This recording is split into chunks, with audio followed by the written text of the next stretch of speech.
Acquisitive crime, that's what we call basically theft, is one of the most common crimes. There's about 2.8 million incidents that the British Crime Survey records, but actually we think, if you take into account unreported crime, there's actually 4 million incidents a year. We've calculated that acquisitive crime costs society 9.5 billion, and that actually excludes the emotional cost. A criminal won't go, right, I'm going to keep an eye on that person and you know, I'm going to follow them around. All they'll do, the whole point of acquisitive crime is there's an opportunity. You're inviting thieves into your life if you're leaving these kind of nuggets around, or this bait. If you're leaving bait for a thief, then you're basically inviting them in. We had a target to reduce acquisitive crime by 15% over 4 years, which is quite a steep target. If we were to bring to life, you know, the act of crime in the house, that would just basically be increasing fear. And that was something that the Home Office were really keen to avoid, because we know from research that just basically locks people down and they become quite powerless and they think they can't do anything about it. We don't want people to feel like they are victims. We want people to feel empowered and that they can actually do something about it. So the brief definitely did that. It took us in the right direction, and I think the research and everything led to the brief being the right brief. We started watching some really interesting programmes that were supplied to us when we first started on this, and what was amazing was the little things that people did made such a huge difference, and how easy it was for burglars to get into houses. And that's, I think, where we started in terms of creating an idea for this campaign. We did a lot of ethnographic research for this campaign. We sent the planners to Moss Side and they went on patrol with the robbery squad.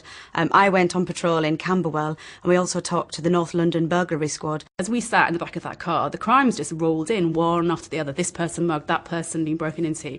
You know, we were only with them for about sort of 4 or 5 hours, and there were probably sort of 10, 12 different crimes just being reported in the police car that we were in. And this was then coupled with some research we did talking to young offenders who've recently been released. And we got, from their point of view, they also thought these people were stupid. And if people are that stupid, they almost, in the criminal's mind, deserve to be robbed. The young offenders mainly told us that they went for the easiest options. Basically, they were quite lazy. If it was going to be difficult, they'd move on to the easier option. These guys will walk along a row of cars, checking the doors, and, you know, 1 in 5 doors will be open.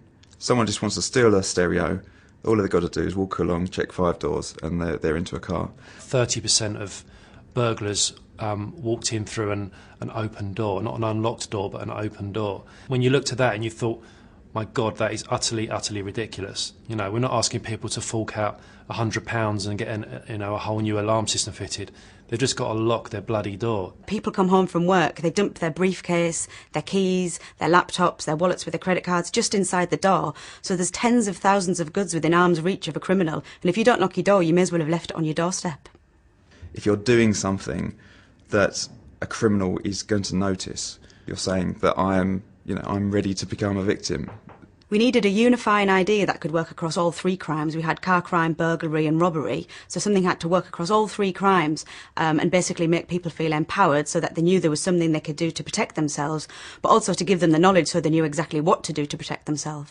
As a result of the work we did on Moss Side, we sort of thought about this idea of like stupidity, and thought this careless stupidity is something that we could really make an exciting creative route out about. So really we arrived at Don't Advertise to Thieves with that in mind. It was don't create an advert of all your belongings and your possessions that invites a thief to come in and help themselves. Wait, over here.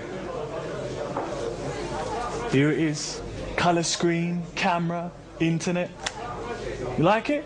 If you want it, I'll leave it on the table while I go to the bar. You can grab it then. One of the ways in which the ads were funny is because they were also a compilation of stupid behaviours. So, for example, with the couple showing the thief around their house, there are all these things they're doing to make it easy. So their expensive things are really on view within the window, and they can tell him where the front keys are and the windows. There's lots of really practical advice in every single one of the pieces of advertising to let people know, what they can do to prevent crime. It's like a giant cat flap.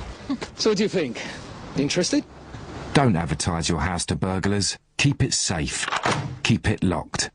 Actually, if you can poke fun at people in a light-hearted way, don't try and scare the crap out of them, but just go, come on, you can laugh at this person, you see yourself in this person, just don't do what they're doing. Come on, think about it. We thought if we could use comedy, we'd build up a relationship with the viewer, get their confidence, and then constantly be feeding them advice and tips. So it doesn't feel like you're being told something, you're just being advised in a funny way. It's light-hearted humour. Coat on the back seat, and as always, the stereo's in here. As a construct, it works really, really well because you can get loads and loads of practical advice in there, but present it in a way that's quite light and entertaining. For burglary, for example, it's about keeping your windows locked, particularly on the lower ground floor. In the TV ad, we were able to do some more sort of interesting messages that people probably don't think about, like not leaving a ladder outside your house where a guy could just easily climb up and get in the window. For cars, there was actually some new crime behaviour that we were able to talk about, which involves fishing through letterboxes to try and actually sort of get and pick up the car keys. Now, the keys are usually kept on a table by the door. You can get them with a stick, right? So what do you think, lads? Fancy it? Don't advertise your car to thieves. Keep it safe, keep it hidden, keep it locked. The key thing about the media strategy is that we wanted to bring all three crimes together in the minds of the public. So we rotated the executions so that people saw actually the same principles apply to my car, my home, my personal belongings. So it brought them together in one idea. In order for this campaign to really, really work, it had to be constantly reminding you. I mean, you're not going to see the TV ad every minute of the day. You'll see that possibly once or twice a week, or maybe at best once a day. But you need to be reminded constantly, all the time, about the things you should and shouldn't be doing. The media strategy was twofold. We had a very large awareness raising campaign because we did want to speak to everybody. And then we had what we called a moment of stupidity strategy, where we targeted people right at the moments where they were being careless. For example, on car park barriers when they might leave their cars unlocked, or petrol forecourts. And we had a direct mail execution that was actually a hand that went through the letterbox. So people would come downstairs in the morning, see a big hairy hand sticking through the letterbox, and it would make them think, oh, my keys are in reach, arm's reach of the letterbox. Very much so concentrating on where people were going to be, what they were going to be doing, and making sure that the creative that we were writing for it very much spoke in the same language, but really got them at the point that they were doing something that was relevant for what they were doing. And we also target students who are particularly careless, using fast food wrappers such as kebab wrappers, pizza boxes. I think the line was, a thief would sell your laptop for the price of a pizza. It's everything from, just locking your car door, to closing windows, make sure they're locked, to not leaving your wallet on the table when you go to the bar. So for us, the job of all of the little ambient pieces and all the pieces that sat out there in the real world were equally as important as the big sort of brand TV stuff that we were doing. We were really pleased with the results. I mean, first and foremost, crime fell. We actually surpassed our target. It fell by 19%, not 15%. And secondly, we had brilliant awareness figures, lots of claimed behaviour, that people had seen the ads, they recognised them, and they were going to take preventative measures as a result of seeing the campaign. Well, it was clear from the offset that people really remembered the campaign. It's one of the campaigns with the biggest awareness the Home Office had ever had. Not only did they remember it, but they also felt empowered. So statements that we had before and after showed that they knew that they could prevent crime. It was easier to prevent crime. They felt more equipped, so there was bigger awareness of what they could do to prevent it. And then we saw changes in their behaviour. Isolating the effect of communication is always challenging, but specifically on crime. We did a really difficult and complicated piece of econometrics analysis to actually look at real crime data across the police forces of England and Wales, comparing areas where they'd had advertising and areas where they hadn't, matched by the 3 different crime types as well, so within burglary, robbery and also vehicle crime. So not only did we have to find regions that had comparable levels of marketing activity, we also had to match regions up that were comparable on other levels, such as the amount of young men in the population, the size of the police force, the amount of enforcement activity that was happening at the time. That was quite a difficult task, and I think we found 28 regions that we paired up.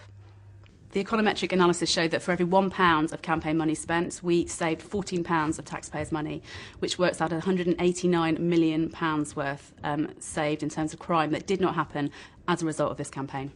The econometrics was vital to help us secure funding for next year. We're spending public money, we are scrutinised heavily, and we want to make sure that we're spending it in the right way, and the econometrics was vital to help us do that.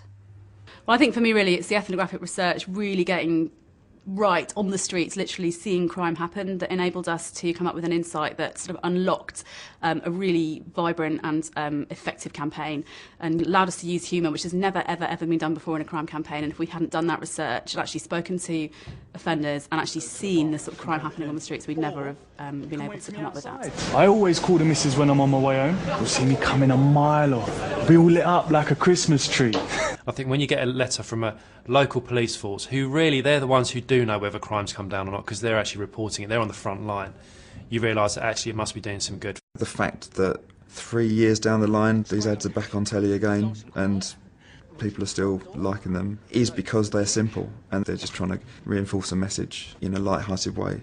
I'd like to think that this is very much the start of the campaign and not the end of the campaign. I think the thought is something which could live on, and it could transcend many different genres. You could easily see how the idea could work within all the digital channels as well, and you could apply it to cybercrime very easily. I'd like to think this paper shows how a single idea can unify 3 complex crime ideas, it can empower the least empowered, and it can also make savings to the British taxpayer of £189 million, and we only spent £13.5 million on the marketing budget.